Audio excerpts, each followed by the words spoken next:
আজকের big breaking news আপনারা দেখছেন কালিয়াচক লোকাল নিউজ। পল্লীগ্রাম টিভির হিরো শৌফিক গ্রেপ্তার।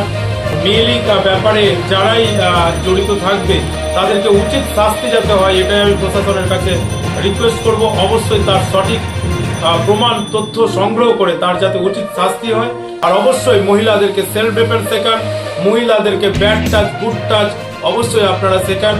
মহিলাদেরকে সুরক্ষা দেওয়া আপনাদের কর্তব্য। অবশ্যই রক্ষক ভক্ষক যেগুলো টিচার, তাদের প্রতিবাদে আপনারা এগিয়ে আসুন।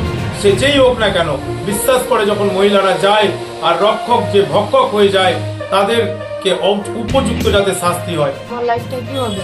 তখন তো আমরা পুরো জীবনটাই বরবাদ করে দিয়ে দেবো। তাহলে আমি এখন কি করবো আমি বলে?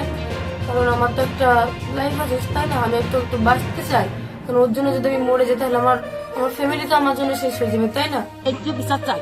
আমার মেয়ে স্কুলে পড়া টুডেন্ট ভালো পড়া, তাই আমার স্কুলে ভর্তি আছে, রেজাল্ট আছে, আমার ভর্তির রসিদ আছে, সেগুলো দেখবেন প্রমাণ। আমার 16 বছর 7 মাসের মেয়েকে রেখে ঘুষি হয়েছে, তার আমি বিশ্বাস চাই। পুলিশ আমার কেস লাইনি, প্রথমে আমার ঘুরে দিয়েছে, আবার কেস দিয়েছি লাইনে, ঘুরে দিয়েছে, আবার দিয়েছি লাইনে, আমার আইডি চুরি করছে, তার কেসও লাইনি, টেপি লাইনি। পুলিশ বাইরে এখন কথা বলছে, পুলিশ ঘরে যে এখন কথা ভিডিও করছে মোবাইলে, পুলিশ কোনো টেপি লাইনি। আমার যাতে ন্যায্য 16 আনা বিচার চাই।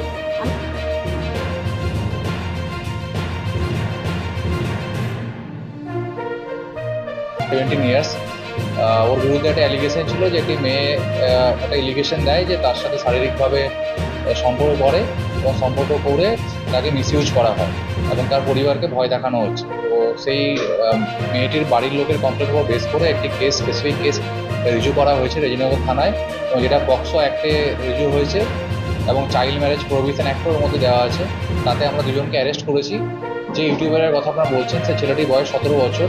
তো অ্যাজ পার পক্সো অ্যাক্ট তাকে আমাদের জুভেনাইল জাস্টিস যে বোর্ড আছে জেজেবি, সেখানে প্রোডাকশন করতে হবে এবং তারা যেটা সিদ্ধান্ত নেবে তাকে মেবি হোমে স্থানান্তরিত করা হবে এবং আমাদের বাকি যে লিগেল প্রসিডিওর আছে মেডিকেল থেকে শুরু করে সেখান থেকেই হবে।